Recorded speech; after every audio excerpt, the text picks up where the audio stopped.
तर आता आपण जी कल्पना पाहणार आहोत ती आहे पानीय कल्पना. हे देखील कॉताचीच उपकल्पना आहे. तर पानीय कल्पना म्हणजे काय? तर एक कर्ष द्रव्य म्हणजे 10 ग्रॅम द्रव्य जेव्हा एक प्रस्थ ज्याला बरोबर म्हणजे एक प्रस्थ म्हणजे किती तर 640 ग्रॅम किंवा 440 मिली, तर ज्याला बरोबर सिद्ध करून जेव्हा ते 1/2 शेष राहील म्हणजे निम्मे शेष राहील तेव्हा त्यास गाळून घेऊन पिणे अर्थात पेया, मंड आदींच्या निर्माणात प्रयुक्त करणे म्हणजेच पानीय कल्पना होय. तर एकदम सोपी पद्धत आहे. निर्माण विधीनुसार पाहूयात. तर एक कर्ष यवकुट चूर्ण घ्यायचे. ज्या ज्या द्रव्याची आपल्याला पानीय कल्पना करायची आहे अशा द्रव्याचे एक कर्षमध्ये 10 ग्रॅम यवकुट चूर्ण घेण्यात येत आहे. तर त्यामध्ये त्या द्रव्याच्या 64 पट जल मिसळणे म्हणजे एक प्रस्थ तेच 640 मिली. तर त्याचा एकत्रित करून पाक तयार करणे. ज्यावेळेस तो पाक करताना तो जलाच्या निम्मे शेष राहील म्हणजे किती तर 320 मिली शिल्लक राहील त्यावेळेस त्याचा पिण्यास वापर करणे. तर ही होती पानीय कल्पना. या कल्पनेत युष, रस, यवागो इत्यादी निर्माणात याचा प्रयोग केला जाऊ शकतो. तर याची जो सिद्धांत असणार आहे तो अग्नी सन्निकर्ष. तर यासाठी यंत्र देखील तेच लागणार आहे जे नेहमीप्रमाणे कॉतासाठी लागतात, ते म्हणजे स्टेनलेस स्टीलचे भांडे तसेच गॅस स्टोव्ह इत्यादीचा वापर केला जाऊ शकतो.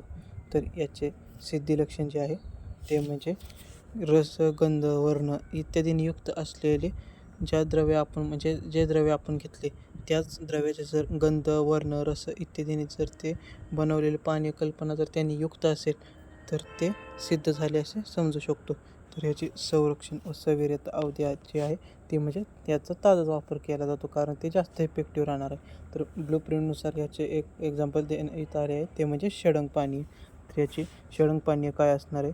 तर हे एक औषधी पेय असून तापादरम्यान लागणारी तहान शमवण्यासाठी याची रचना करण्यात आली आहे.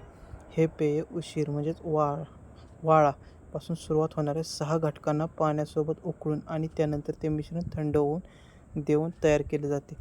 तर षडंग पानीय काय असणार? एक औषधी पेय आहे जे ज्यावेळेस माणसाला ज्वर उत्पन्न होतो त्यावेळेस ज्वर असताना ज्यावेळेस त्याला तहान लागते त्यावेळेस ते तहान भागवण्यासाठी याची रचना तयार करण्यात आली असे सांगण्यात आले.